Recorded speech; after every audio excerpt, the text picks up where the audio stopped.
விஷயம் இருக்கிறீங்களா பிரதர்? கேக்குதா? கேக்குது. Okay brother. ஸோ இன்னைக்கு நாம வந்து ஒரு முக்கியமான டாபிக் பார்க்க போறோம். அதாவது நமக்கு போர் அடிக்கிற அளவுக்கு திரும்ப திரும்ப ஒரு சம்பவம் வந்து ரொம்ப சர்வசாதாரணமா ஆகுற மாதிரி ஆகிடுமோ அப்படிங்கிற மாதிரி திரும்ப திரும்ப பாலியல் குற்றங்கள் நடக்குது. இது எல்லா ஸ்டேட்லயுமே தான் நடக்குதா இல்ல நம்ம ஸ்டேட்ல மட்டும்தான் நடக்குதான்னு டவுட் வேற இருக்கு. ஏன்னா நமக்கு நம்ம இதுதான் காட்டும். ஸோ எல்லா இடத்துலயுமே இப்படி நடக்குதா என்னன்னு தெரியல. ஆனா இங்க அதிகமா நடக்குதுன்னு தெரியுது. எந்த அளவுக்கு இருக்குதுன்னா, ஒரு லேடி போலீஸையே, அதாவது பெண்களுக்கு ஒரு பிரச்சனைன்னா போலீஸ் தேடி போவாங்க. போலீஸுக்கே அதே பிரச்சனை வந்தா என்ன பண்றது இல்லையா? ஒரு லேடி போலீஸ் மெட்ரோ ட்ரெயினை விட்டு இறங்கி சென்னையில போயிட்டு இருக்கிறாங்க ஒரு இடத்துல. போகும்போது பாத்தீங்கன்னா கொஞ்சம் இருட்டான இடத்த அப்படி கிராஸ் பண்ற இடத்துல பாத்தீங்கன்னா டக்குன்னு ஒருத்தன் வந்து அவங்க செயினை இழுத்துட்டு பாலியல் அத்துமீறல் பண்றதுக்கு முற்படுறான். ஸோ அப்போ அவங்க டக்குன்னு கையை தட்டி விட்டு கத்திட்டாங்க. கத்தின உடனே நிறைய பேர் வந்து அவங்கள காப்பாத்திட்டாங்க. அவனை பிடிச்சிட்டாங்க அதுக்கப்புறம். ஸோ அவன் வந்து ஏற்கனவே இந்த மாதிரி நிறைய தடவை இந்த மாதிரி குற்ற வழக்கு அவனுக்கு இருக்குது. ஸோ திரும்ப திரும்ப அவர்களை வெளியில விடும் பொழுது மீண்டும் மீண்டும் அவர் இதே தப்ப பண்றாங்க அப்படின்னா அதுக்கு காரணம் என்னன்னா, அதை இன்னொன்னு அந்த நேரம் வந்து தண்ணி வேற அடிச்சிருக்காரு. ஸோ அதை சொல்றாங்க, அந்த ரயில்வே ஸ்டேஷன் பக்கத்திலேயே வந்து சாராய கடை இருக்குது, எல்லாம் வந்து இங்கதான் உட்கார்ந்துக்கிறாங்க, பெண்களுக்கு பாதுகாப்பே இல்ல, அதனால அதை மூடுங்க அப்படின்லாம் வேற ஒரு பக்கம் போராட்டம் நடந்துட்டு இருக்கு. ஆனால் இப்ப ஒரு பெண் போலீஸுக்கே இங்க பாதுகாப்பு இல்லை அப்படின்னா மற்ற பெண்களுடைய நிலைமை என்ன இல்லையா? ஸ்கூல்ல போற குழந்தைக்கும் பாதுகாப்பு இல்ல, அதுவும் வாத்தியாரே தப்பா நடந்துக்கிறாங்க. சோ இந்த மாதிரி விஷயங்கள் நடந்துட்டு இருக்குது. சோ இதுக்கு என்ன தீர்வு அப்படின்னா, இந்த நிலைக்கு நம்ம அடைந்ததுக்கு என்ன காரணம்?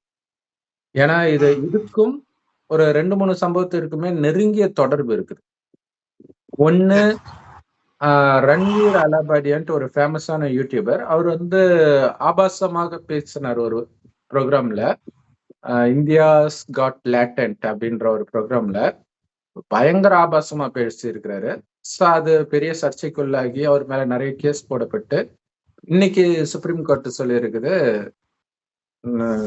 இதுக்கு பேர் ஆபாசம் இல்லைன்னா வேற எது ஆபாசம், அவ்வளவு அழுக்கு உன்னுடைய புத்தியில இருக்குது அப்படின்னு சொல்லி, பட் அரெஸ்ட் பண்றதுல இருந்து மட்டும் விடுவிச்சிருக்கிறாங்க. ஏன்னா அது சட்டப்படி குற்றமா அப்படிங்கிற ஒரு கேள்வி வேற வந்துடு. ஏன்னா அது வந்து ஃப்ரீடம் ஆஃப் ஸ்பீச், பேச்சுரிமை, இதை வைத்து இந்த தவறான விஷயங்கள் உள்ள வந்துடுது. அதான் பிரச்சனை. சோ இப்ப அவருக்குமே ரன்வீருக்குமே இது வந்து நிறைய எபிசோட் பண்ணிருக்கிறாங்க போல இருக்குது. அப்பெல்லாம் பிரச்சனை வரல. இப்ப பிரச்சனை வரும்போது அவருக்கு ஒரு கேள்வி வரும். என்ன இந்த கேள்வினா, சமீபமாக இந்த தமிழ் டைரக்டர் மிஸ்கின் அவர்கள் வந்து ஒரு மேடையில ரொம்ப கொச்சையா பேசினதா நிறைய சர்ச்சை போச்சு. அதை சுத்தி நிறைய பேர் எதிர்ப்பு தெரிவிச்சாங்க. அடுத்தது அவர் வந்து மன்னிப்பு கேட்கிறார். எதுல மன்னிப்பு கேட்கிறாருன்னா, பேட் கேர்ள் படத்துடைய வெளியீட்டு விழாவோ ட்ரைலர் வெளியீட்டு விழாவோ மன்னிப்பு கேட்கிறார். அந்த படமே இதை விட மோசமான படம். அந்த இடத்துல வந்து அவர் மன்னிப்பு கேட்கிறார். அதுதான் ரொம்ப கொடுமையானது. சோ அதுல வந்து ஒரு விஷயம் சொல்றாரு. என்ன சொல்றாருன்னா, ஃபர்ஸ்ட் மன்னிப்பு கேட்டுறாரு. இந்த மாதிரி ஒவ்வொருத்தர் பேரை யாரெல்லாம் அவரை திட்டினாங்களோ அவங்க பேரெல்லாம் சொல்லி மன்னிச்சிடுங்கன்னு சொல்லிட்டு, அதுக்கப்புறம் ஒண்ணு சொல்றாரு, இந்த இருட்டறையில் முரட்டு குத்துன்னு ஒரு படம் எடுத்தாங்க, மனசு தொட்டு சொல்லுங்க, அந்த டைட்டில பார்த்தா உங்களுக்கு அது ஆபாசமான டைட்டில் தெரியலையா? அப்பெல்லாம் ஏன் நீங்க கேட்கல அப்படின்னு கேட்கிறாரு.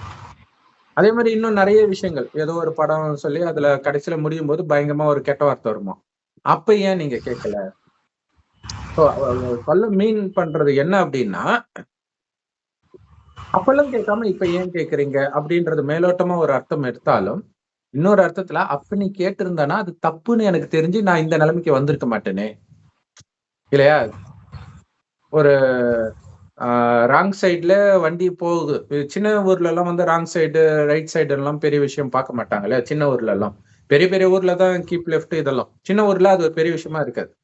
ஆனா திடீர்னு பாத்தீங்கன்னா சில சமயம் வந்து யாரோ வராங்க, இல்ல ஏதோ ஒரு சட்டம் கொஞ்சம் ஸ்ட்ரிக்ட்டா இருக்கிறாங்க அப்படின்னா, திடீர்னு வந்து புடிப்பாங்க. அப்ப அப்படி பிடிபடுற ஒரு பையனுக்கு என்ன தோணும்? இவ்வளோ நாள் புடிக்காம இப்ப திடீர்னு புடிச்சா, இப்படி இந்த ஊர்ல இப்படி ஒரு சட்டம் இருக்குதுன்னே எனக்கு தெரியாதே! ஏன்னா நான் பல வருஷமா இப்படிதான் வந்துட்டு இருக்கிறேன். அப்பல்லாம் இல்ல திடீர்னு புடிக்கிறேன். அந்த மாதிரி ஒரு கேள்விய தான் வந்து மிஸ்கின் கேட்கிறார். ஏன்னா அவரு வந்து ஏதோ ராதா பாட்டில்ன்னு ஏதோ ஒரு படம். அது வந்து தண்ணி அடிச்சு அதனால அந்த அடிக்ஷன்ல சிக்கிக்கிட்டு அவன் வெளில வர முடியாம எப்படி கஷ்டப்படுறான் அப்படிங்கறத பற்றி படம்ல இருக்கு. சோ அதுல வந்து அவரு தண்ணி அடிக்கிறதை வந்து புகழ்ந்து பேசியிருப்பார். அதுலயும் எப்படி பேசியிருப்பாருன்னா, நான் வந்து பெரிய குடிகாரன். எனக்கு பெரிய ஆச்சரியம் என்னன்னா, இந்த கூட்டத்திலேயே 2 பேர தவிர எல்லாருமே தண்ணி அடிக்கிறவனுங்க தான்னு எனக்கு தெரியும். அப்படின்னே சொல்றாரு. தண்ணி அடிக்கிறவனுங்க எல்லாம் சேர்ந்து தண்ணி அடிக்கக் கூடாதுன்ற படத்துக்கு வந்து பேச வராங்க. அப்படிங்கறத இன்டைரக்டா அவர் மீன் பண்ணிட்டு, தண்ணி அடிக்கிறது வந்து அடிக்ஷன் அப்படின்னு நீங்க சொல்றீங்க. அப்ப வந்து இந்த ஒரு சின்ன சின்ன பொண்ணு, அழகான பொண்ணெல்லாம் வந்து என்ன ஆச்சுன்னே தெரியல. தமிழ்நாட்டுல எல்லா பொண்ணுங்களும் டான்ஸ் ஆட ஆரம்பிச்சுச்சுங்க Instagramம தொறந்தா. எனக்கு ஒண்ணுமே புரியல அப்படின்றாங்க. எல்லாரும் கை தட்டுறாங்க பயங்கரமா. ஏன்னா அந்த மாதிரி ஆயிடுச்சு இல்லையா? அப்ப அதுக்கு பேர் அடிக்ஷன் இல்லையா? அந்த ஒரு செகண்ட் லைக்குக்காக எல்லாம் ஆட ஆரம்பிச்சுடுறாங்க. சின்ன பொண்ணுல இருந்து வயசான பாட்டி வரைக்கும் ஆட ஆரம்பிச்சிடுறாங்க. சோ அப்ப அது அடிக்ஷன் இல்லையான்ட்டு அப்புறம் நிறைய விஷயங்கள் சொல்றாரு. இதே மாதிரி இதெல்லாம் அடிக்ஷன் இல்லையா? அடிக்ஷன் இல்லையா? அப்படின்னு சொல்லிட்டு அப்ப எல்லாமே அடிக்ஷன் தான். அதாவது இத நார்மலைஸ் பண்ற மாதிரி சொல்ல வர்றார். இதை விட பெரிய அடிக்ஷன்லாம் இருக்குதே. அப்ப ஏன் இது அடிக்ஷன் சொல்றீங்கன்ற மாதிரி சொல்லிட்டு அப்புறம் இதுல இருந்து வெளியில வரணும். அதுல எப்படி கஷ்டப்படுறாங்க இதெல்லாம் சொல்றார். சோ இத சொல்லிட்டு அதுல வந்து சொல்லும்போது நிறைய கெட்ட வார்த்தை பேசியிருப்பாரு போல இருக்குது அப்ப. பட் இப்ப நான் அந்த இன்டர்வியூ பார்க்கும்போது அந்த கெட்ட வார்த்தையில எடிட் பண்ணிட்டாங்க போல இருக்குது. பிரச்சனை வந்ததுனால எடிட் பண்ணிட்டாங்க. அது இல்ல இப்ப அதுல. அப்ப இந்த மாதிரி விஷயம் தான் பேசுறாரு. பேசும்போது அடுத்த நாள் வந்து எல்லோரும் அவரை வந்து வரம்பு மீறி பேசுறார். மேடை நாகரிகம் தெரியல அவருக்கு. இப்படி எல்லாம் நிறைய பேர் பேசுனதுனால அவர் மன்னிப்பு கேட்டுட்டு அப்புறம் வந்து சொல்றாரு, ஏன் இவங்க எல்லாம் பண்ணும்போது என்ன ஏன் அவங்களெல்லாம் ஏன் நீங்க தண்டிக்கல அப்படின்னு கேக்குறாரு. சோ இதே மாதிரி ஒரு ஒரு ஆன்மீகவாதி, பிரபலமான ஆன்மீகவாதி. கெட்ட வார்த்தை தான் பேசுவாரு அவரு எப்பயுமே. அவரு பாத்தீங்கன்னா, அவர ஒரு தடவை அதே மாதிரி அரெஸ்ட் பண்றாங்க. சிவனை வந்து ஏதோ தப்பா பேசிட்டாரு. அது என்ன பேசினாருன்னு தெரியல. சோ தப்பா பேசினாங்கன்ட்டு சிவனடியார்கள்லாம் சிவனையோ, வள்ளலாரையோ யாரையோ தப்பா பேசி அவர அரெஸ்ட் பண்ணாங்க. அப்ப அவரு சொல்றாரு, நான் புதுசா பேசல. நிறைய பேர் பேசுனாங்களே, அவங்களெல்லாம் நீங்க ஏத்துக்கிட்டீங்க. அது என்னமோ என்ன மட்டும் உங்களுக்கு பிடிக்கல. சோ எல்லாருக்கும் வர ஒரு கேள்வி என்னன்னா, இதுக்கு முன்னாடி இத விட பெரிய தப்பு பண்ணாங்களே, அவங்கள விட்டுட்டு ஏன் என்ன பிடிக்கிறீங்க? அதே மாரி நடிகர் எஸ்.ஜே. சூர்யா கூட அவரு ஒரு படம் ஏதோ ஒரு படம். ஆவோ ஏதோ ஒரு படத்துல வந்து இந்த மாதிரி இருக்குதுன்னும் பொழுது, இல்ல நியூ படம்னு தான் நெனைக்கிறேன். அதுல ஆபாசமா இருக்குது அப்படின்னு சென்சார் பண்ணும்போது, அவரு என்ன சொல்றாரு, எம்ஜிஆர் படத்துல இல்லாததையா நான் பண்ணிட்டேன் அப்படின்னு சொல்றாரு. எம்ஜிஆர் வந்து ஒரு பெரிய அளவுல வச்சிருக்கிறீங்க. ஆனா எம்ஜிஆர் படத்துல எவ்வளவு விஷயங்கள் நடக்குது பாட்டுல எல்லாம். அப்ப அத மட்டும் ஏத்துக்கிட்டு என்ன இத மட்டும் ஏன் பண்றீங்க அப்படின்னு கேட்கறாங்க. சோ இவங்க கேட்கறதெல்லாம் அங்க நீங்க கட் பண்ணியிருந்தீங்கன்னா நாங்க இப்படி வந்திருக்க மாட்டோமே. அந்த ஒரு ஏன்னா அப்ப இவங்க இத பண்ணதுக்கு பின்னாடி இவங்கெல்லாம் பண்ணது ரைட்டுன்னும் போது நான் பண்றது ரைட்டு தானே. அந்த அர்த்தத்துல வராங்க. ஆனா திடீர்னு மாத்திக்கிறாங்க. பாக்கியராஜ் டபுள் மீனிங் பேசினாரு, பார்த்திபன் பேசினாரு. இவங்கெல்லாம் மாட்டாம இப்ப திடீர்னு வந்து ஒருத்தவங்க மாட்டுறாங்கன்னும் போது இவங்க கேட்கறாங்க. எங்களுக்கெல்லாம் முன்னோடியா இருந்தவங்க இவங்க தானே. இவங்களெல்லாம் ஏன் விட்டீங்க? அப்படிங்கிறத அவங்க சொல்லிட்டு இருக்கிறாங்க. சோ அதே மாதிரி கெட்ட வார்த்தை பேசுறது, நிறைய நாவல்கள்ல அவ்வளவு மோசம் இருந்துச்சு. அதெல்லாம் நீங்க ஏன் கேட்கல? அப்படின்ட்டு மிஸ்கின் கேட்கிறாரு. ஆனா இங்க வந்து இவரு வரலன்னு நினைக்கிறேன். ரன்வீர் வந்து கோர்ட்டுக்கு வரலன்னு நினைக்கிறேன். எனக்கு கொலை மிரட்டல் வருது. அதனால சேஃப்டி இல்லன்ட்டு அவர் வரலன்னு நினைக்கிறேன். ஆ அவரு வந்து அதனால அவர் வந்து அதை பற்றி எதுவும் பேசல. வந்திருந்தா மேபி பேசியிருக்கலாம் தெரியாது. ஆனால் ரன்வீர் பேசுன மாதிரி, அதாவது அந்த மாதிரி உறவுகள கொச்சைப்படுத்தி பேசுறாங்களான்னு தெரியல. பட் அது கூட இருக்கலாம், எங்கேயாவது இருக்கலாம். யூடியூப்ல நிறைய இருக்குது இல்லையா? இது இல்லாம இன்னொருத்தர் தேஷ்பக்த்ன்றவர் வந்து ஒரு வீடியோ போட்டிருந்தார். ஏன் எல்லாரும் இப்ப ரன்வீரை சுத்துறாங்க? ஏன்னா அவர் வாயால என்ன சொன்னாரோ அதை வீடியோவாகவே நிறைய பேர் போட்டுட்டு இருக்கிறாங்க, காட்சிப்படுத்தியே போட்டுட்டு இருக்கிறாங்க. அவ்வளவு மோசமாக அந்த கிளிப்பிங் எல்லாம் கூட அவர் போடுறாரு.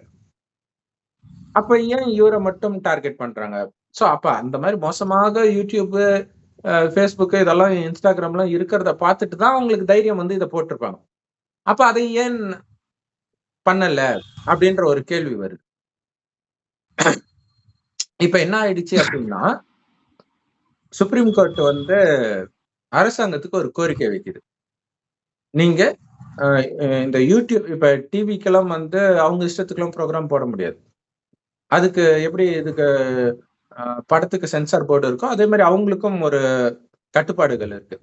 அதே மாதிரி யூடியூபுக்கும் எடுத்துட்டு வரணும் அப்படின்னு சொல்றாங்க. ஸோ யூடியூப் தான் வந்து சுதந்திரமாக யார் வேணாலும் தங்களுடைய கருத்தை தெரிவிக்கலாம். ஆனால் அந்த சுதந்திரத்தை தப்பாக பயன்படுத்தினதுனால இப்ப எல்லாருக்குமே இப்ப அது பிரச்சனை வர மாதிரி இருக்குது. ஏன்னா அவங்க வந்து ஏதோ அதுக்கு ஒரு குழு அமைக்கணும், ஏதோ சொல்றாங்க, அது சரியா புரியல. ஒரு யூடியூபரும் எப்படி சட்ட வல்லுநர் குழு, அவங்க சின்ன சும்மா சமையல் எடுத்து போடுவாங்க, அவங்களுக்கு எல்லாம் எதுவுமே தெரியாது. பட் இவரு ஒருத்தர் தப்பு பண்ணதுனால இப்ப எல்லோருக்குமே ஒரு பிரச்சனை வருது. அவருடைய யூடியூபும் இப்ப சமீபமா கொஞ்ச நாளைக்கு போடக்கூடாது அப்படின்லாம் சொல்லி இருக்கிறாங்க. ஆனால் இந்த மாதிரி ஒவ்வொருத்தரும் வந்து அதாவது தப்பு செய்யறதுக்கு வேண்டிய எல்லாத்தையும் சமுதாயம் பண்ணுது. அதான் சொல்றாங்க, அந்த சாராய கடை சொல்றாங்க, சாராய கடை தண்ணி அடிச்சுட்டு தானே அவன் அப்படி பண்ணான், தண்ணி அடிக்கிறது அந்த கடையை மூடணும் இல்ல அப்படின்னு கேட்கிறாங்க. சோ அதை சமுதாயம் அப்படித்தான் போறோம். அதான் கலியுகம். கலியுகம் என்ன பண்ணா, நீங்க தப்பு செய்யறதுக்கான எல்லா விதமான வசதிகளும் பண்ணி கொடுத்துரும். தப்பு செஞ்ச உடனே உங்களை பிடிச்சி உள்ள போட்டுரும். இதான் நடக்கும். அப்ப இதை வந்து எப்படி சரி பண்ண முடியும்? இப்ப பாத்தீங்கன்னா அங்க ஸ்கூல்ல வந்து வாத்தியார் தப்பா நடந்தாங்கன்னா அடிக்கடி அந்த நியூஸ் வருது இப்ப சமீபமா. அப்ப இனிமேல் ஜென்ஸ் வாத்தியாரே தேவையில்லை அப்படின்னு சொல்றாங்க. எதுக்கு ஸ்கூலுக்கு எதுக்கு ஜென்ஸ் வாத்தியாரு, லேடி டீச்சர் போதுமே அப்படின்றாங்க. ஆனா நிர்மலா தேவின்ட்டு ஒரு லேடி தானே ஒரு யூனிவர்சிட்டியில நிறைய பெண்களை வந்து அரசியல்வாதிக்கு சப்ளை பண்ணி பெரிய பிரச்சனையாகி அவங்க அரெஸ்ட் எல்லாம் செய்யப்பட்டாங்க. சோ பெண் மூலமாவே தானே அது நடந்திருக்குது. அதே மாதிரி ஒரு பெண்ணே வந்து தன்னுடைய மகள் படிக்கிற அந்த +2 படிக்கிற பொண்ணுங்களை எல்லாம் பாலியல் விஷயத்துல ஈடுபடுத்துறாங்க. பெண்களே பண்ணுவாங்களே, ஏன்னா எல்லாருக்குமே இப்ப வெட்டம் வந்துடுச்சு. அப்ப அடுத்த கேள்வி என்ன வரும்? அப்ப போலீஸ்ல லேடிஸ் தேவையான்னு கேட்டாங்கன்னா அதுவும் கேட்பாங்கல்ல. சோ அவங்களுக்கே பாதுகாப்பு இல்ல. அப்ப இதுல வந்து ஆண்கள் தேவையில்லை ஸ்கூல்ல அப்படின்னா இப்ப போலீஸ்லயும் பெண்கள் தேவையில்லை அப்படிங்கிற மாதிரி வரும். சோ அப்ப அடுத்தடுத்து இது கேள்விக்கெல்லாம் பதிலே இல்லாம போயிட்டு. ஆனால் அதே நேரத்தில் இப்ப அப்பப்ப வந்து இதெல்லாம் தப்புன்னு ஒரு எச்சரிக்கை மட்டும் கொடுக்குது. ஒரு கோர்ட்ல ஒரு கேஸ் வருது, இது தப்பு அப்படின்னு சொல்லும் பொழுது தற்காலிகமாக அது கொஞ்சம் இல்லாம இருக்கும். மறுபடியும் பாத்தீங்கன்னா இதை விட பூதாகரமாக ஆகும். உதாரணத்துக்கு ரஜினி வந்து பாபா படம் எடுக்கும்போது அதுல சிகரெட் குடிக்கிற மாதிரி தண்ணி அடிக்கிற மாதிரி சீன் வரும். ஆனா உண்மையிலே அதுல ஸ்டைலுக்காக இருக்காது. இவ்வளவு மோசமான இருந்தவன் ஆன்மீகவாதி ஆனான்னு சொல்றதுக்காக தான் வரும். அது உண்மையிலே நல்ல விஷயம் தான். அதுல பயன்படுத்துறது வந்து தப்புன்னு கூட நம்ம சொல்ல முடியாது. ஸ்டைலுக்காக அதுல யூஸ் பண்ணிருக்க மாட்டாங்க. ஆனால் அப்ப வந்து ராமதாஸ் கட்சிக்காரங்க போய் தியேட்டர் பூந்து ஸ்கிரீன் எல்லாம் எரிச்சாங்க. அதுக்கப்புறம் ரஜினி வந்து அதுக்கப்புறம் பிடிக்கல. ஆனா இப்ப பிடிக்கிறாரு ஸ்டைலுக்காகவே இல்லையா? அது என்ன, பாபா வந்து 20 வருஷம் இருக்கும்னு நினைக்கிறேன். சோ 20 வருஷம் கழிச்சு இப்ப தில்லா பிடிக்கிறாங்க. இதான் நடக்கும். இதனால எதுவும் மாறிடாது. சட்டமும் ஒரு டைமுக்கு அப்புறம் அது அப்படியே லூஸ் ஆன மாதிரி ஆயிடும். இன்னொரு விஷயம் என்னன்னா, ஒரு விஷயமும் இப்ப அமெரிக்கால வந்து எல்லா நாட்டுக்காரங்களையும் வெளியேற்றுறாரு. ஆனால் வெளியேற்றுறதுனால அவர்கள் அமெரிக்காக்காரங்களுக்கு வேலை வாய்ப்பு கொடுக்கணும் அப்படிங்கிறதுக்காக வெளியேற்றுறாரு. ஆனா அவங்க என்ன சொல்றாங்க, வெளியேற்றுறதுனாலே அமெரிக்கா பாதிக்கப்படும். ஏன்னா வேலை செய்யறவங்க எல்லாம் வெளில ஏத்திட்டீங்கன்னா இங்க யார் வேலை செய்யறது?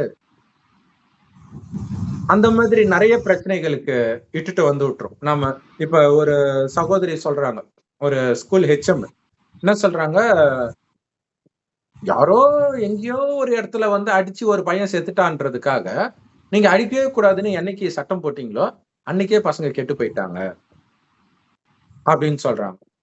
சோ அப்படி அடிச்சுக்கிட்டே இருந்தா மட்டும் இவன் திருப்பி அடிக்க மாட்டானா? இப்ப திருப்பி அடிக்கிற மாதிரி வராங்கன்னு சொல்றாங்க. அவனுடைய குணம் மாறுது. நீங்க விட்டதுனால அது மாறல. நீங்க விடாட்டினாலும் அது மாறிதான் இருக்கும். அடிச்சிருந்தா இன்னும் கூட மோசமாக ஆகி இருக்கும். கம்முன்னு இருக்கும்போதே அவன் இது பண்றான்னா அடிச்சா கம்முன்னு இருந்திருப்பானா? ஆனா மனித புத்தி வந்து அப்படி வேலை செய்யுது. ஆனா இன்னொரு விஷயம் என்னன்னா, நம்ம மனிதர்கள் என்னதான் சட்டத்தை போட்டாலும் அது தற்காலிகமாக ஏதோ ஏதோ ஒரு தீர்வு மாதிரி தெரியும். ஆனா போக போக பாத்தீங்கன்னா வேற ஒரு பிரச்சனை வரும் பூதாகரமா. அதே காரணத்தினால இவங்க எந்த சட்டத்தை போட்டு ஒரு விஷயத்தை தடுக்கணும்னு நினைக்கிறாங்களோ அந்த சட்டத்தினாலே வேற ஒரு குற்றம் நடக்கிற மாதிரி இருக்கும். சோ இப்படி திரும்ப திரும்ப போய்கிட்டே இருக்கும். அப்ப இதுக்கு என்னதான் என் கார்டு? இல்ல திரும்ப திரும்ப பாலியல் குற்றங்கள் நடக்குது. இன்னைக்கு ஆக்சுவலா பாத்தீங்கன்னா கோயம்புத்தூர்ல ஒரு 17 வயசு பொண்ணு, மேபி +2 படிக்கிற பொண்ணா இருக்கும்னு நினைக்கிறேன். அந்த பொண்ணு சோசியல் மீடியால ஃப்ரெண்ட்ஸ் எல்லாம் புடிச்சு பேசிக்கிட்டு இருந்து வா உன்னை சந்திக்கலாம் அப்படின்னு சொல்லிக்கிறாங்க. வெவ்வேறு ஃப்ரெண்ட்ஸ், வெவ்வேறு காலேஜ்ல படிக்கிற பசங்க. ஆனா அவனுங்க ஃப்ரெண்ட்ஷிப்ல இருக்குது. சோ வர சொல்லிட்டு போயிருக்கிறா. நைட்டு வரல. அம்மாவுக்கு பயமாயிடுச்சு. பயமான பிறகு போலீஸ்ல கம்ப்ளைண்ட் பண்றாங்க. அதுக்கப்புறம் காலையில வராப்புல இருக்குது பொண்ணு. வந்துட்டு இந்த மாதிரி என்ன இப்படி பண்ணிட்டாங்க அப்படின்னு சொல்லியிருக்கிறான். ரேப் பண்ணிட்டாங்க அப்படின்னு சொல்றான். ஆனால் இதே மாதிரி சென்னையில ஒண்ணு நடந்துச்சு. அந்த பொண்ணு வந்து 8வது தான் படிச்சது. அந்த பொண்ணு இதே மாதிரிதான் நைட்டு வரல. 12 மணிக்கோ ஏதோ வந்துச்சு. எல்லாம் பயந்துட்டாங்க. அந்த பொண்ணு இதே மாதிரி என்ன வந்து கேங் ரேப் பண்ணிட்டாங்கன்னு சொல்லிட்டான். சோ அந்த மாதிரி ஒரு விஷயம் வரும்போது என்ன பண்ணுவாங்க, மெடிக்கல் எக்ஸாமினேஷனுக்கு அந்த பொண்ணை அனுப்புவாங்க. அவங்க பார்த்துட்டு சொன்னாங்க, இது ரேப் கிடையாது. இந்த பொண்ணு விரும்பி தான் போயிருக்கிறேன். ஏன்னா பயத்துல வந்து அப்படித்தானே சொல்லுவாங்க. நைட்டு ஃபுல்லா வரல பொண்ணு. அப்ப அந்த பொண்ணு வேற வேற எதுவுமே நினைக்க மாட்டாங்கல்ல. அப்ப அந்த பொண்ணு தப்பிக்கிறதுக்காக கூட போய் சொல்லும். இங்கேயும் அந்த மாதிரி நடந்துச்சான்னு நமக்கு தெரியாது. ஏதோ 7, 8 பேரோ ஏதோ சேர்ந்து பாலியல் பலாத்காரம் பண்ணியிருக்கிறாங்க அப்படின்னு சொல்லியிருக்கிறாங்க. இது வந்து தொடர்ந்து நடந்துகிட்டே இருக்குது. சோ அதுக்கு பெண்ணும் உடந்தையோ இல்லையோ, ஆனால் இந்த மாதிரி பாலியல் குற்றங்கள் நடந்துகிட்டே இருக்குது தொடர்ந்து. இப்ப இதுக்கு என்ன தீர்வு அப்படின்னா, இப்ப அந்த மாதிரி யூடியூப்ல வந்து ரெஸ்ட்ரிக்ஷன் வேணும் அப்படின்றாங்க.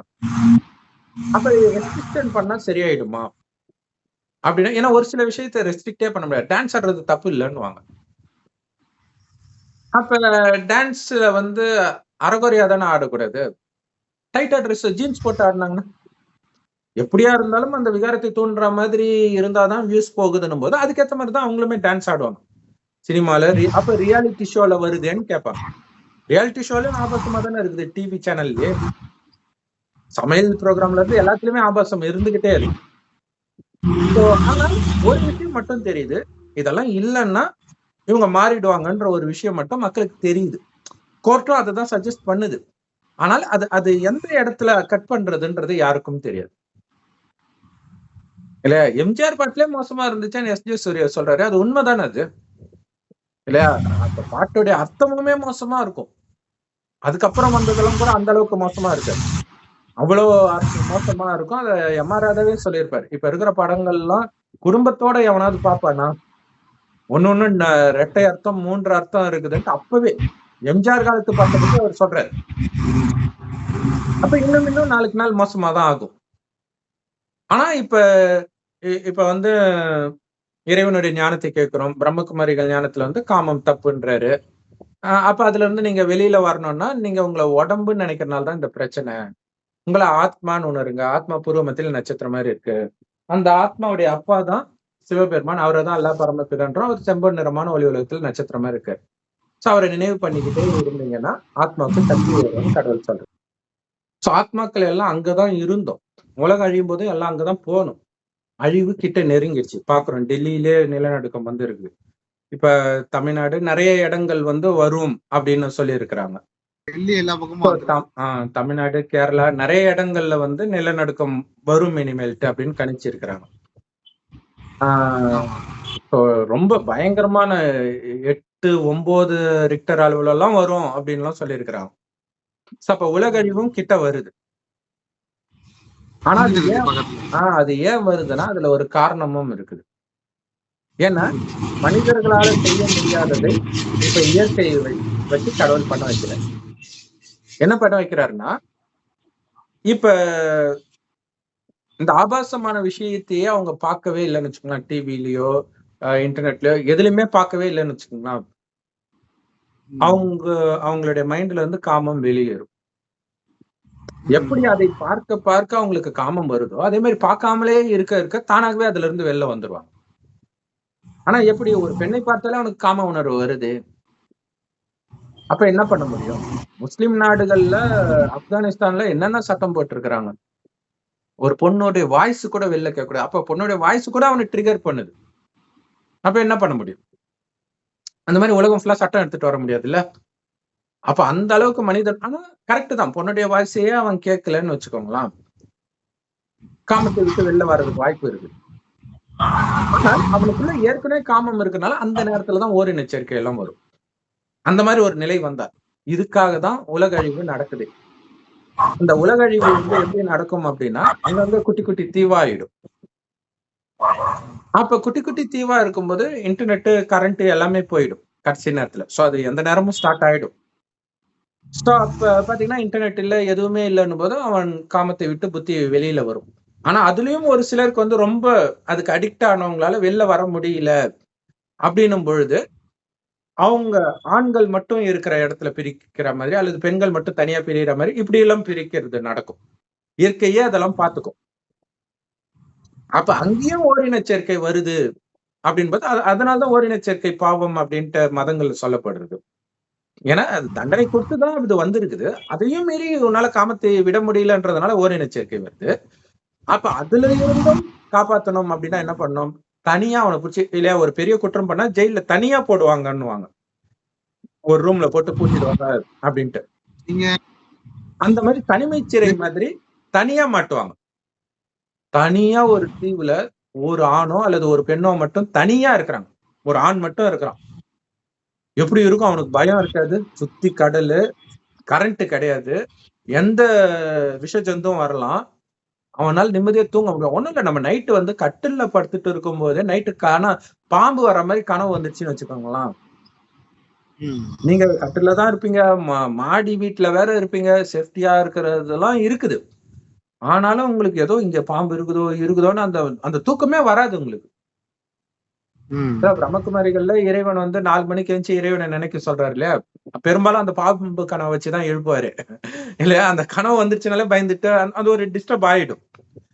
ஆனா நிஜமாகவே பாம்பு இருக்கிற இடத்துல படுத்துட்டு இருக்கிறான்னா அவன் நிம்மதியா தூங்கிடுவானா இல்லையா? அப்ப அந்த உயிர் பயத்தை தான் அவனுடைய மைண்ட்ல ஃபுல்லா இருக்கும். அப்ப இந்த காமம் பற்றிய விஷயம் எல்லாம் அவனுடைய புத்தியில இருந்து வெளியேறும். இப்படியெல்லாம் வெளியேற்றி அவனுக்கு தண்டனை கொடுத்துதான் கட்சியில, ஏன்னா இப்ப உலகம் அழியறதுக்கு 100 வருடம் முன்புதான் இறைவன் இந்த ஞானத்தையே கொடுக்கிறார். கட்சியில தண்டனை எல்லாம் கொடுத்து அவனுடைய மைண்ட்ல இருந்து அந்த குப்பையெல்லாம் வெளியேற்றி அப்புறம் அழைச்சிட்டு போயிடுவார். அழைச்சிட்டு போறதுன்னா என்னன்னா, ஆத்மாவை உடல்ல இருந்து பிரிச்சு மேல எடுத்துட்டு போறது. அதுதான் முக்தின்னு சொல்றது, கடவுள் கிட்ட போறது. ஆனால் இப்ப இறைவனுடைய ஞானத்தை கேட்கிறோம்னு வச்சுக்கோங்களேன், அது என்னன்னா, இந்த பூமி சொர்க்கமாக ஆரம்பத்துல இருக்கு, இப்ப நரகமாயிடுச்சு. நரகத்துலதான் இந்த காமம் கோபம் வருது, சொர்க்கத்துல அதெல்லாம் கிடையாது. அந்த சொர்க்கத்தில் வாழ்ந்தவர்களை தான் தெய்வம்னு வழிபடுறோம்.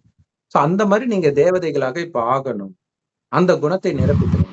அதுக்கு நீங்க உங்களை ஆத்மான்னு உணர்ந்து என் ஒருவனையே நினைவு செய்யுங்கன்னு கடவுள் சொல்றாரு. அவர் செம்பொன் நிறமான ஒளி உலகத்துல நட்சத்திரமா இருக்காரு, நாம பூர்வ மத்தியில் நட்சத்திரம் மாதிரி இருக்கோம். 2 பேருமே ஆத்மா தான். நம்ம பிறப்பிறப்பு சக்கரத்துல வந்து சொர்க்கத்தில் சுகத்தையும் நரகத்தில் துக்கத்தையும் அனுபவிக்கிறோம். கடவுள் சொர்க்கத்துக்கும் வர்றதில்லை, நரகத்துக்கும் வர்றதில்லை. மாறாக நரகம் சொர்க்கமாக மாற வேண்டிய அந்த கடைசி 2ம் சந்திக்கிற இடத்துல அவர் வர சொர்க்கத்துக்கு போறதுக்கான ஞானத்தை கொடுப்பதற்காக. சொர்க்கத்துல இப்படி காமம் கோபம் இல்லாம நீங்க இருந்தீங்க, காமம் கோபம் பற்று பேராட்சி அகங்காரம் இல்லாம மீண்டும் அதே மாதிரி நீங்க ஆகுங்க. அப்படி ஆகணும்னா அந்த சக்தி இல்ல, என்னை நினைக்க அந்த சக்தி வரும். அதே மாதிரி யாரை பார்த்தாலும் பூர்வ மத்தியில அந்த ஆத்மாவை மட்டும் பார்த்து பேசுங்க. ஏன்னா அந்த ஆத்மா தான் கண் வழியா பார்க்குது, வாய் வழியா பேசுது, எல்லாமே பண்ணுது அப்படின்னு இப்ப இறைவன் சொல்றான். இறைவன் சொல்ற மாதிரி நான் அவருடைய வழிபடி நடந்து காமம் கோபம் பட்டு பேராச அகங்காரத்தை வென்றுட்டோம்னா சொர்க்கத்துக்கு போயிடும். இங்கே துக்கமும் அனுபவிக்க மாட்டோம். ஆனால் அதெல்லாம் விட முடியாது அப்படின்னு இருந்தா வலுக்கட்டாயமாக விட வைப்பார். அதற்காக தான் இந்த உலக அழிவுலாம் நடக்கும். யோசிச்சு பாருங்களா, இது என்ன இதெல்லாம் நம்புற மாதிரி இருக்கு. அது என்ன ஆணை பிரிக்கிறதா, பெண்ணை பிரிக்கிறதா? உக்ரைன்ல தானே நடந்துச்சு. ஒரே நைட்ல பெண்ணெல்லாம் வெளில போக சொல்லல. பட் தானாவே அவங்க போயிடுவாங்க. ஆண் கம்பல்சரி வெளில போக கூடாதுன்ட்டாங்க. சண்டை போட்டே ஆகணும்ட்டாங்க. அப்ப குழந்தைய பாத்துக்கிறதாவது பெண்ணு இருக்கணும்ன்றதுக்காக பெண்ணை அனுப்பிச்சிடுவாங்க. இன்னொன்னு சேஃப்டியும் கிடையாது. யாருமே மனைவியும் இறக்கணும்னு நினைக்க மாட்டாங்க. அப்ப எல்லாரும் போயிட்டாங்க. அப்ப அந்த நேரம் அவன் உயிர் பயத்துல வாழ்வானா, காமத்துல இருப்பான். நம்ம சொன்னது தானே, நம்ம குட்டி தீவாகும் அப்படி எல்லாம் சொன்னோம். பட் அங்க தண்ணி தீவாக தேவையில்லை. அரசாங்கமே அப்படி ஆக்கிச்சு.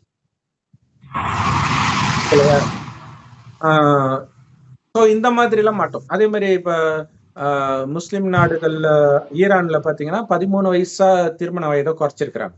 அப்பாவே பொண்ணை கல்யாணம் பண்ணிக்கலாம்னு வேற சட்டத்தை எடுத்துட்டு வந்தாங்க. அதாவது வளர்ப்பு அப்பா. அது காரணம் என்னன்னா, ஆண்கள் எல்லாம் அந்த தீவிரவாதத்துல ஈடுபட்டு செத்துட்டு இருக்கிறாங்க. குழந்தை வேணும், குறைஞ்சது 3 குழந்தை பெற்றுக்கணும், இப்படி எல்லாம் சட்டம் போடுறாங்க. சோ அப்ப அங்க ஆண்கள் இல்லாம பெண்கள் மட்டும் இருக்கிற ஒரு சூழ்நிலை வருது பாக்குறோம் பாருங்க. இல்ல சோ இந்த மாதிரி அந்த மாதிரி இப்ப ஸ்ட்ரிக்டா இருக்கக்கூடிய நாட்டுல போய் பிறக்க வைப்பாங்க. அதுவும் ஒரு விதத்துல தண்டனை தான் இல்லையா? இப்ப ஆப்கானிஸ்தான் அந்த மாதிரி நாடுகள்ல பாத்தீங்கன்னா பயங்கர ஒடுக்குமுறை இருக்கும். சோ அங்க போய் பிறக்கிறது இருக்கும். சோ இந்த மாதிரி தண்டனை அனுபவிச்சுதான் நீங்க மாற போறீங்களா, அல்லது இறைவன் நினைவிலே இருந்து மாற போறீங்களா? அது உங்களுடைய சாய்ஸ் அப்படின்னு கடவுள் சொல்றாரு. மற்றபடி மனிதர்களால எப்படி சட்டம் போட்டாலும் ஒரு பழைய எம்ஜிஆர் பாட்டு வருமே, திட்டம் போட்டு திருடற கூட்டம் திருடிக்கொண்டே இருக்குது, அதை சட்டம் போட்டு தடுக்கிற கூட்டம் தடுத்து கொண்டே இருக்கிறது, திருடனாய் பார்த்து திருந்தாவிட்டால் திருட்டை ஒழிக்க முடியாது அப்படின்னு இருக்கும். அப்ப இதோடைய சாரம் என்னன்னா, சட்டத்தினால் எந்த குற்றத்தையும் அழிக்க முடியாது. ஏன்னா அதை உடைக்கிற மாதிரி பிளான் போட்டு அவன் பண்ணுவான் எந்த நாட்டிலையும், இல்லையா? சோ அப்ப அதுல இருந்து வெளியில வரணும் அப்படின்னா நீங்களா மாறணும். அப்படி இல்லைன்னா கடவுள் மாற்றுவார் இல்லையா? இந்த மாதிரி இயற்கை சீற்றம் இந்த மாதிரி விஷயத்துல இருக்கும்போது தப்பிச்சிடலாம். தப்பிக்கிறது இல்ல, தண்டனை அனுபவிச்சு மாறுவாங்க. சோ மொத்தத்துல இப்படி மாறியே ஆகணும். ஆனா இப்ப இவங்களுடைய கேள்வி இருக்குல்ல, ஏன் இவங்க எல்லாம் இப்படியா மிஸ்கின் கேட்டாரு, ஏன் அவங்கெல்லாம் தப்பா சினிமா டைட்டில் வைக்கும் போது, தப்பா பேசும்போது, நாவல் தப்பா எழுதும் போதெல்லாம் ஏன் கேட்கல அப்படின்னு கேட்கறாரு இல்லையா? ஏன்னா இது நரகம், அழியணுமே, அதுக்குன்னு ஒரு டைம் இருக்குது. 100 வருடம் முன்புதான் கடவுளே வராரு. அவர் 89 வருஷம் ஆயிடுச்சு, இன்னும் கொஞ்சம் வருஷம் தான் இருக்குது. அதுக்குள்ள உலக அழிவு நடந்தாகணும். ஒரு விதத்துல இன்டர்நெட் வந்ததெல்லாம் அது இன்டர்நெட் மூலமாக தான் இந்த ஞானமும் கிடைக்குது, அது ஒண்ணு. ஆனா பெரும்பான்மையானவர்கள் தவறான விஷயத்தை தான் பார்த்துட்டு இருக்கிறாங்க இன்டர்நெட்ல இல்லையா? ஒரு ஆன்மீகமான விஷயத்தையோ தன்னுடைய புத்தியை தெளிய வைக்கக்கூடிய விஷயத்தையோ யாரும் பாக்குறது கிடையாது. அதை பாக்குறவங்க கூட மற்ற நேரம் அதுதான் பார்த்துட்டு இருக்கிறாங்க. புரியல? இல்ல, நியூஸும் நெகட்டிவா தான் ஃபுல்லா வருது. கரெக்ட். அப்புறம் அது வன்முறை அந்த மாதிரி விஷயங்களும் இருக்குது. கரெக்ட். சோ அப்ப இது எல்லாம் ஏன் நடக்குது அப்படின்னா, உலகம் அழியணும்ல. அதனால சாத்தான் தன் கடமையை செய்யுது. ஒண்ணு இறைவன் கையை பிடிச்சிட்டு தப்பு பண்ணாம நீங்க தப்பிச்சிடலாம், இல்லையா தப்பு பண்ணி தண்டனை அனுபவிச்சு மாறுறது. ஏன்னா சாத்தான் உங்களை கேட்டுலையும் தள்ளும், அதற்கான தண்டனையும் கண்டிப்பா வாங்கி கொடுத்துடும். ஸோ மொத்தத்துல நீங்க நிறைய பாவம் செய்யும் போதுதான் உலக அழிவு நடக்கும். ஒரு பக்கம் உலகத்தை அழிக்கிற அளவுக்கு பாவத்தை ஒரு பெருங்கூட்டம் செஞ்சுட்டு இருக்கோம். ஆனா ஒரு ரொம்ப ரொம்ப சொற்பமானவர்கள் இறைவனுடைய ஞானத்தை கேட்டு பிரம்மகுமாரி ஆகிறவங்க சொர்க்கத்திற்கு தேவையான தெய்வீக குணத்தை வளர்த்துட்டு இருப்பாங்க. ரெண்டுமே தேவை. ஏன்னா அவர்கள் செய்யற பாவத்தினால இந்த கலியுகம் அழியுது. பிரம்மகுமாரிகள் இறைவனை நினைத்து நினைத்து அந்த சொர்க்கத்தின் குணத்துக்கு தனக்குள்ள தாரணை பண்றதுனால உலக அழிவுக்கு பிறகு சொர்க்கமும் வருது. ஏன்னா இதே பூமி தான் சொர்க்கமாக போகுது. அப்ப உலக அழிவும் தவிர்க்க முடியாது. ஆனா அதுல நாம தண்டனை இல்லாம தப்பிக்கணும் அப்படின்னா கடவுள் சொல்றாரு, உங்களுக்குள்ள பாவம் இல்லைன்னா உங்களுக்கு தண்டனை வராதுன்ற இல்லையா? அப்ப அந்த அதுக்கு இப்போ புதுசா வந்தவங்க மாறிடுவாங்களா? இப்போ வருஷங்கள் வேற கம்மியா இருக்குல்ல, அது வந்தா மாறிடுவாங்களா? அதாவது வருஷம் கம்மியா இருக்குது இல்ல, அத அதாவது கடைசியில இன்டர்நெட் எல்லாம் தீர்ந்ததுக்கு அப்புறம் ஞானத்தை கிடைக்கிறதுக்கு இப்ப பெட்டர் தானே இல்லையா? சோ கடைசியில எல்லாம் ஒண்ணுமே ஞானத்தை எல்லாம் சொல்ல முடியாது. கடைசியில அந்த உலக அழிவுலாம் வந்த பிறகு பாத்தீங்கன்னா ஒரு உடம்புக்குள்ள 50-60 ஆத்மா வந்து பேயா வந்து கேட்கும். ஜஸ்ட் இறைவன் அப்பயும் நிறைய பாவம் தான் செய்யும். அந்த உடம்புக்குள்ள பூந்து பாவம் தான் செய்யும். அதுக்கப்புறம் அதன் மூலமாகவே மற்ற ஆத்மாக்களுக்கு தண்டனை கிடைக்கும். ஏன்னா ஒரு கணவன் மனைவியே ஒத்து போக முடியல ஒரு குடும்பத்துல வெவ்வேறு உடம்புல இருந்துகிட்டே. அப்ப ஒரு உடம்புக்குள்ள 50 ஆத்மா இருந்து ஒத்து போக முடியுமா? அப்ப ஒரு ஆத்மா பண்றது எந்த ஆத்மா அந்த உடம்புடைய கண்ட்ரோல் எடுக்குதோ அது மற்ற ஆத்மாவுக்கு பிடிக்காமலும் இருக்கும். சோ அப்படியெல்லாம் தண்டனை அடைஞ்சு இங்க இருந்து நான் தப்பிச்சா போதும்னு அப்படி ஒரு பைத்தியம் பிடிச்ச மாதிரி இருக்கும். சோ அப்பதான் பிரம்மகுமாரிகள் ஞானத்தை ஜஸ்ட் இறைவனை நினைங்கன்னு போது இறைவனை நினைச்சு முக்தி மட்டும் அடைவாங்க. சொர்க்கத்துக்கு வர்றதுக்கு டைம் இருக்காது, முயற்சி பண்றதுக்கு டைம் இருக்காது அவங்களுக்கு.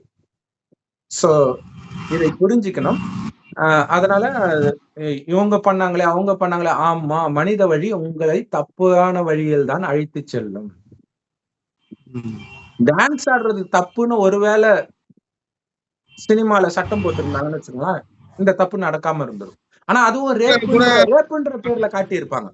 எப்படி இப்ப இங்கிலீஷ் படத்துல எல்லாம் டான்ஸ் கிடையாதுல்ல, அங்க என்ன டூயட் பாட்டை பாடிட்டு இருக்கிறாங்க. ஆனா அதுல காமமே காட்டிட்டு இருக்கிறாங்க. சோ எப்படியா இருந்தாலும் மைண்ட் கரெக்ட் ஆகும்போது அது வெளிப்படவே செய்யும்.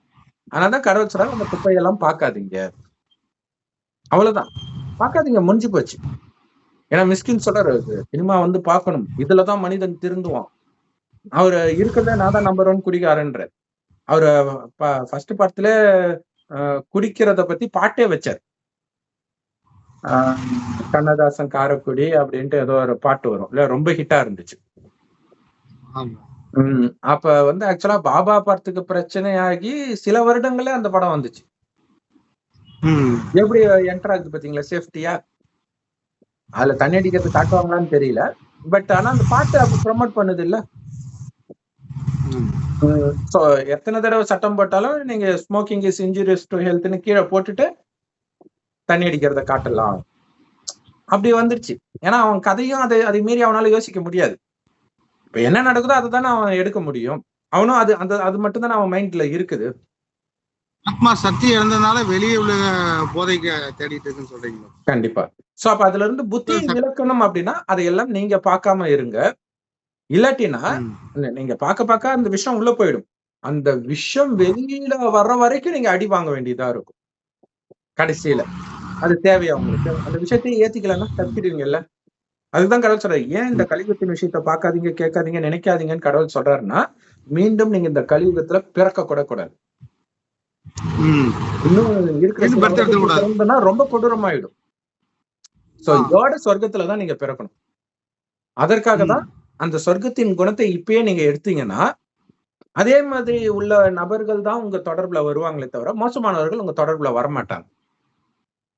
ஒருவேளை உங்க குடும்பம் மோசமான குடும்பம் இருக்குதுன்னு வச்சுக்கோங்களேன், உங்க வீட்டுல விட்டு உங்களே அடிச்சு துரத்திடுவாங்க, சொத்து பிரச்சனை அது இதுன்ட்டு. சோ அது புரிஞ்சுக்கலாம். அந்த குணமும் நம்ம குணமும் வேறன்றதுனால தான் இது நடக்குது. மற்றபடி உலகம் அழிய போகுது, அதை வச்சுக்கிட்டு நம்ம என்ன பண்ண போறோம் இல்லையா? சோ மெயின் இதுதான். இப்ப செல்போனும் குழந்தைங்க கையில கொடுத்துடுறாங்க.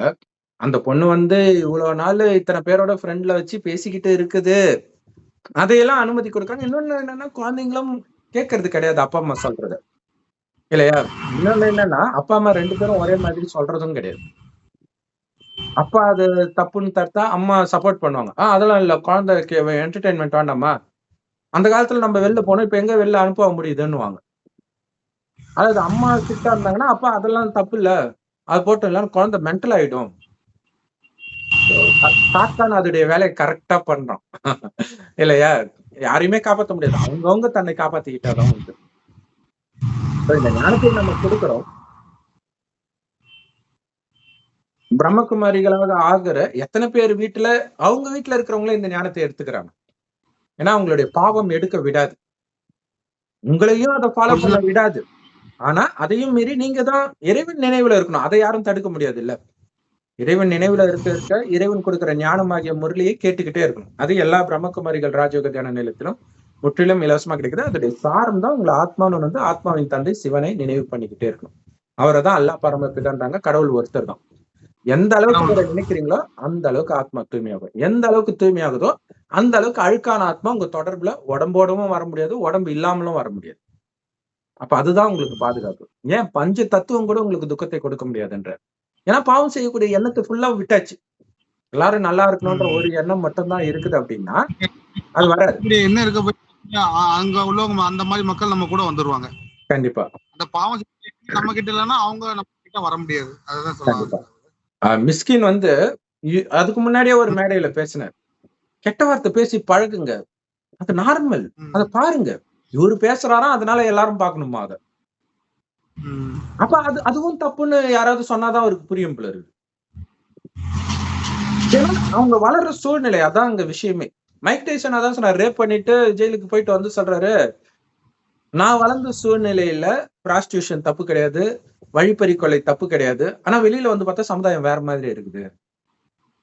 அவர் வாழ்ந்த இடங்கள் வந்து அந்த மாதிரியே இருந்திருக்கு. அதுதான் நம்ம பாவம் செய்யும் போது அந்த மாதிரி இடத்துலதான் பிறப்போம். அப்ப அதை விட்டு அவர் வெளியில வந்தாலும் அது புடிச்சு இழுக்குது பாருங்க பாவம். அதே குணம் அதுல இருந்து வெளில வர முடியல பாருங்க அவரால. இப்ப வரைக்கும் சமீபமா கூட ஒருத்தர் அடிச்சாரு, ஏரோப்ளேன்லயே அடிச்சாரு. அந்த குணம் இவ்வளவு வயசாயும் அவர் அடிக்கிறாருன்னா இன்னொரு விஷயம், அவர் பாக்ஸிங்ல வேற இருக்கு. எப்ப நீ பாக்ஸிங் கத்துக்கிற தானாவே உனக்கு அது வந்துடும். அடிக்கிறதுக்கு தானே கத்துக்கிற. அப்ப அடிக்கிற சூழ்நிலையும் உன்னை தேடி வரும் இல்ல. பெண் குழந்தைங்களை வந்து கராத்தே சேர்க்கிறோம், இது சேர்க்கிறோம், அவங்களே பாதுகாத்துக்கணும்.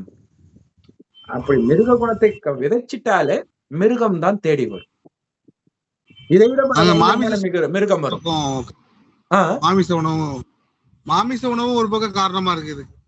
ஆமா, மாமிச உணவு இருக்குது, அது வேற டாபிக். பட் மெயின் இத சொல்றேன், காமன் விஷயம் சொல்றேன் இல்லையா. ஏன்னா கடவுள் சொல்றாரு கரிமீன் சாப்பிடுறது தப்புதான், ஆனா நீங்க சொன்னாலும் யாரும் கேட்க மாட்டாங்க.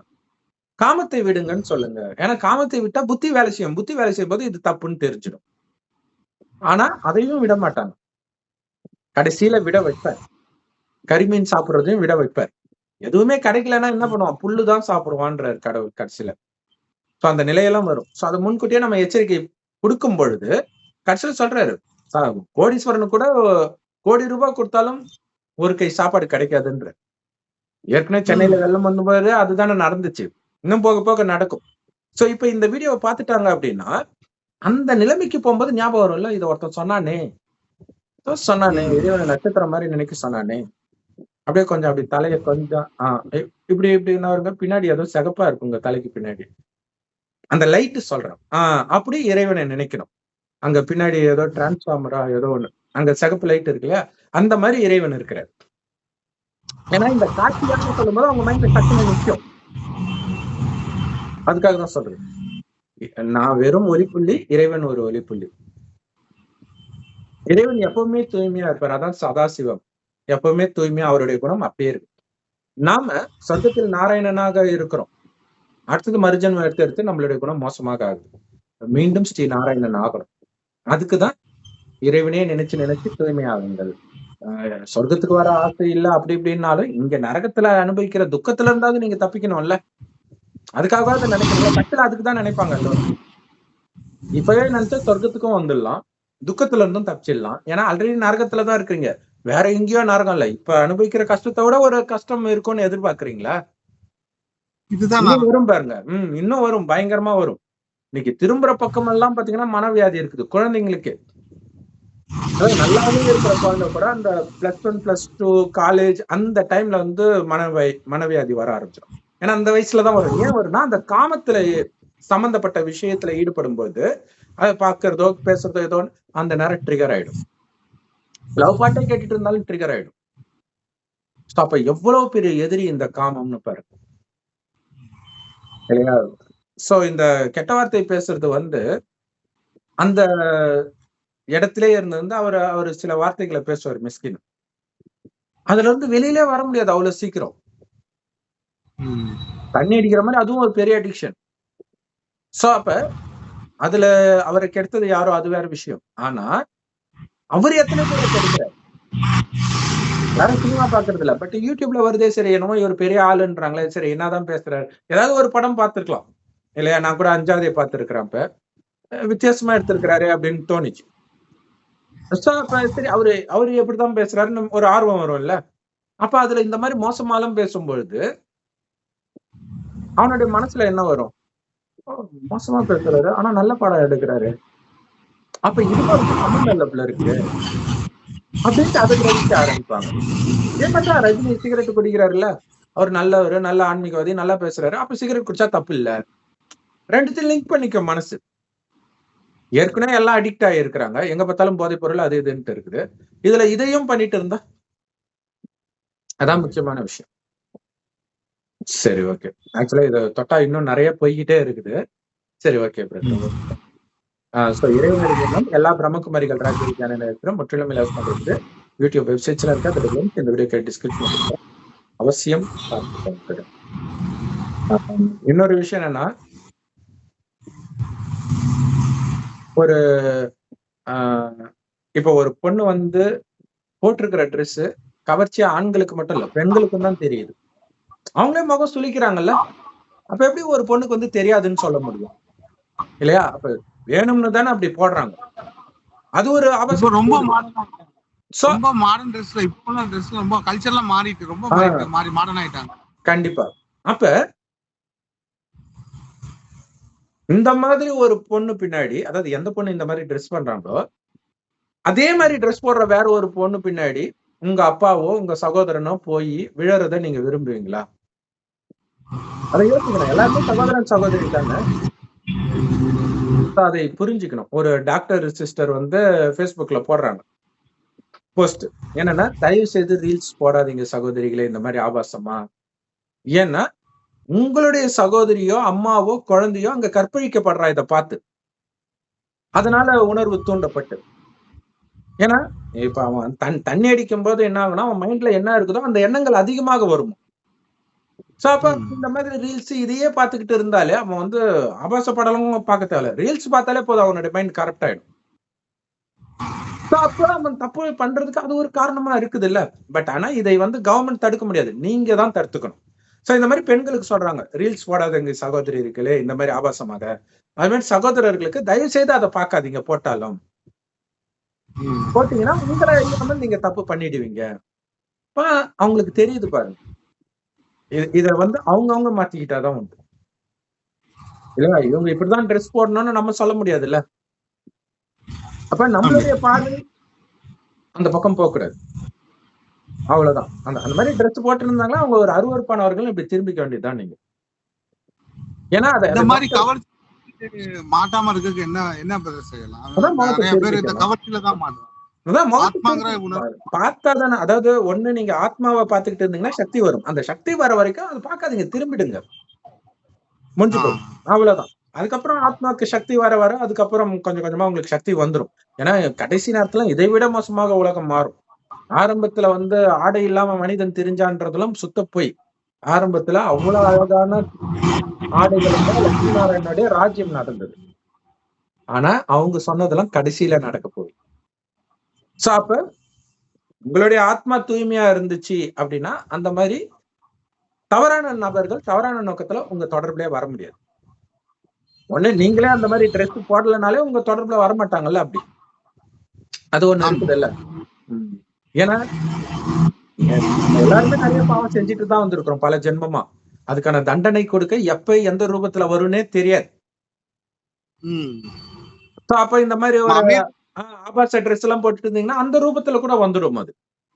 சோ அதனால அது நம்ம தான் யோசிக்கணும் இல்லையா? நம்ம ட்ரெஸ் பண்றதுடைய நோக்கம் என்ன? உடம்ப கவர் பண்றது தானே, அல்லது உடம்ப காட்டுறதா? உடம்ப காட்டுறதா உங்களுடைய நோக்கம் அப்படின்னா இன்னைக்கு இல்லைனாலும் என்னைக்காவது ஒரு நாள் இந்த மாதிரி தவறானவர்கள் உங்க தொடர்புல வர்றதுக்கான வாய்ப்பு அதிகம். ஏன்னா நீங்களே அதை இழுக்கிற மாதிரி ஆயிடும். சோ இன்னொரு விஷயம் என்னன்னா, நீங்க திருந்தின பிறகு கூட இது தண்டனை கிடைக்கும், அதான் கொடுமை. நாயகன் படத்துல கமல் திருந்தினதுக்கு அப்புறம் அவருக்கு தண்டனை கிடைக்குது இல்லையா? அந்த மாதிரி எல்லாம் நடக்கும். சரி. ஓம் சாந்தி. Thanks for thank you brother. Om